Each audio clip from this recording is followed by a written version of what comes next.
So I was curious, we've got this 1800s cuckoo clock, really neat. It's had a lot of history though, so the leader rod is like super bent and not straight at all. So I saw this hack from Colin Furze that you could put something like this between two boards and then step on it and roll it. See if it works.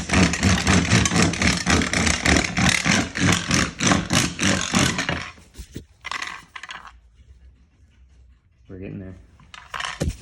It's actually working. It's amazing.